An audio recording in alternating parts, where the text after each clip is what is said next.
Ang episode 1 ng Delicious in Dungeon ay nagsimula sa isang pinagmulang kwento na nakapalibot sa isang maliit na nayon.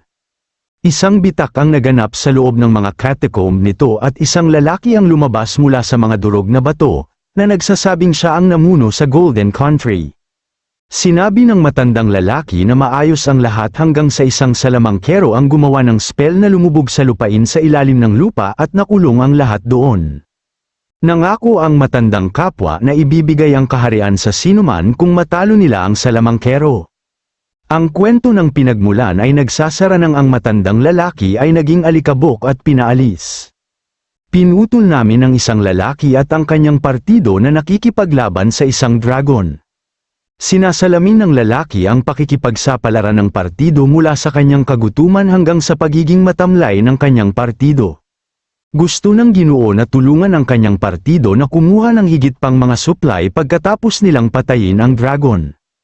Bigla siyang itinulak ng kapatid ng lalaki palayo at sinunggaban siya ng dragon gamit ang bibig nito. Gumagawa ng spell ang kanyang kapatid na babae para ihatid si Laios, ang lalaking sinusundan namin, at ang iba pa ay palayo sa labanan. Biglang sumugod ang babaeng duwende ni Laios para tingnan siya.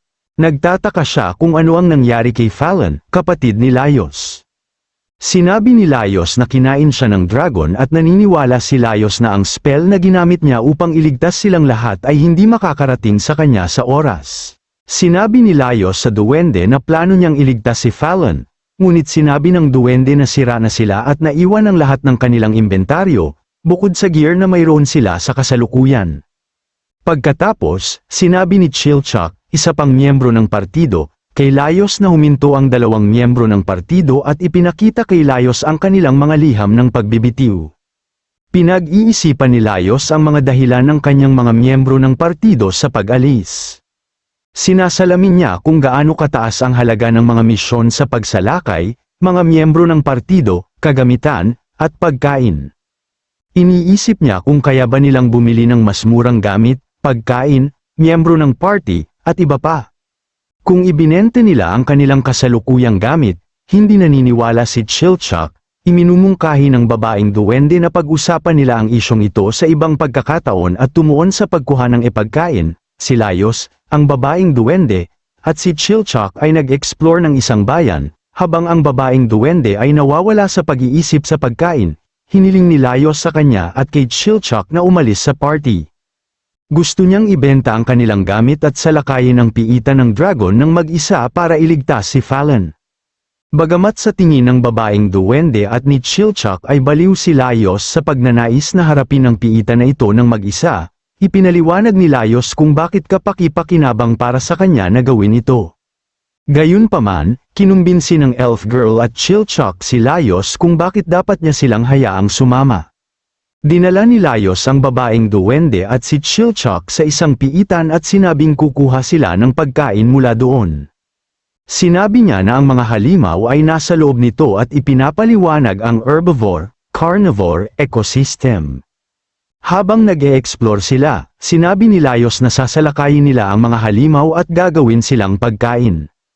Ang duwende na babae ay hindi nakasakay sa ideyang ito dahil siya ay nag-aalala na sila ay magkasakit o mapahamak pagkatapos kumain ng mga halimaw ng piitan.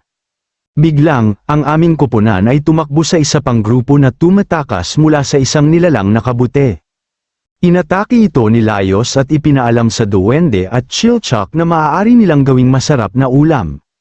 Pagkatapos, ipinaliwanag ni Laios kung paano mayroong open space ang bawat piitan para sa mga adventurer at mga ngalakal.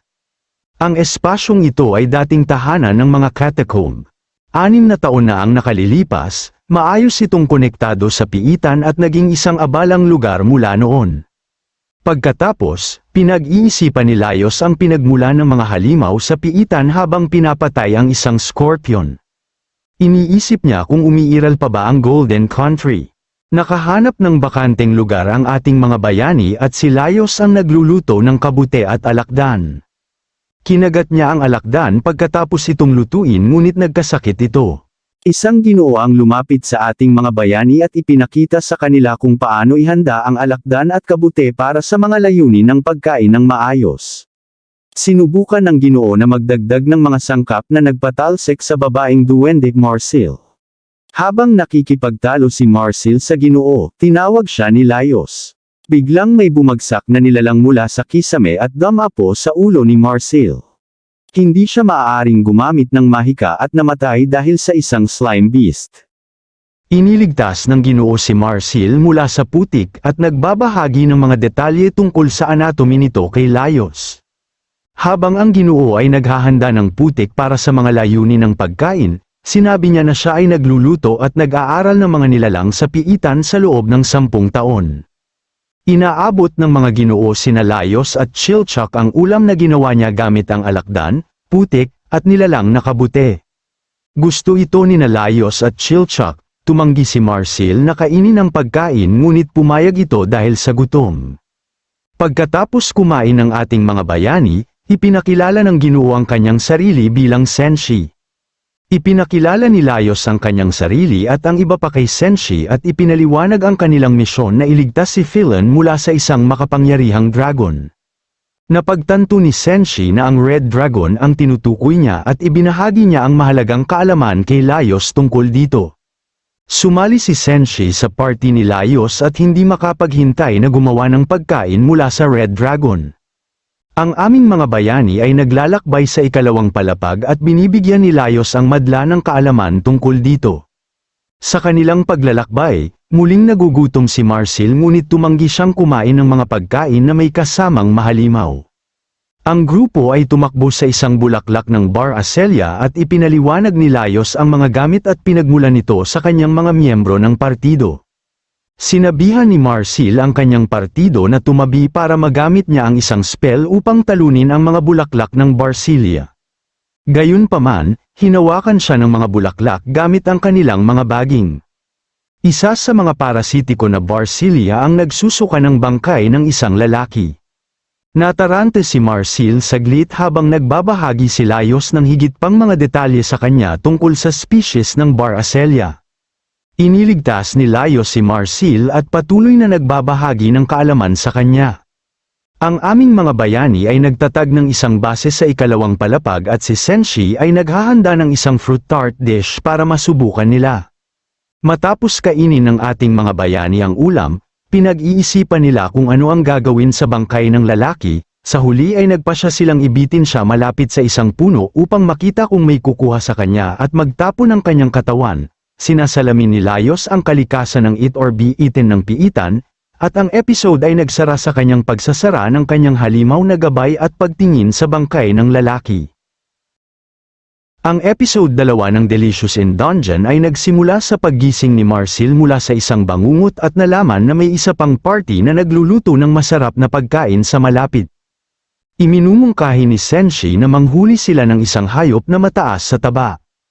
Ang aming mga tripulante ay natitisod sa isang kalapit na pugad ng basilisk na puno ng mga sariwang itlog. Biglang, narinig ni Laios ang isang basilisk sa malapit at sinabihan ang iba na magtago. Nagtago sina Laios, Chilchak, at Senshi, naiwan si Marsil kasama ang itlog ng basilisk. Matapos habulin ang mga miyembro mula sa ibang partido, napansin ng basilisk na nasa kamay ni Marsil ang isa nitong itlog. Saglit na pinagmamasdan ni Chilchak, Senshi, at Laios sina Marsil at ang basilisk tussle. Sa pamamagitan ng matalinong pagpaplano, natalo ni Laios at Senshi ang basilisk. Inaalaw ni Laios ang dalawang adventurer na sinalakay ng basilisk. Nalaman niyang nalasan ang isa sa kanila. Sinabi ni Marsil kay Laios Senshi na mayroong antidote. Sa halip na bigyan ng lalaking miyembro ng partido ng antidote outright, hinahalo ito ni Senshi sa isang bagong ulam na may temang basilisk. Kapag nakumpleto, pinapakain ni Marsil ang lalaking adventurer ng ulam. Pagkatapos, ibibigay ni Senshi sa lahat ang mga bahagi ng isang basilisk-themed dish upang subukan. Nag-e-enjoy ang lahat, pati si Marsil. Pagkatapos kumain, gumamit si Marsil ng healing spell sa lalaking miyembro ng partido para tulungan siyang gumaling mula sa kanyang mga pinsala. Ang lalaking adventurer ay nagtanong kay Laios at sa iba pa para sa mga tip sa pagluluto. Binibigyan sila ni Senshi ng ilang mga tip, pagkatapos, Ang ating mga bayani ay nagpatuloy sa kanilang paglalakbay. Umaasa si Laios na makakarating sila sa ikatlong palapag sa lalong madaling panahon. Pinag-uusapan nila ni Chilchak ang mga alternatibong landas na maaari nilang subukang maabot ang kanilang destinasyon ng mas mabilis. Sinusubukan ni Marcel na tulungan sila dahil gusto niyang patunayan na hindi siya pabigat sa kanyang grupo. Sumang-ayon ang mga lalaki na tahakin ang landas na may hindi gaanong kahangahangang pagbabanta. Iminumungkahi ni Senshi na mag-stock ng mga gulay bago gawin ang planong ito. Ipinaalam niya sa iba na malapit ang isang kolonya ng Mandrake, at natuwa si Marcel tungkol dito.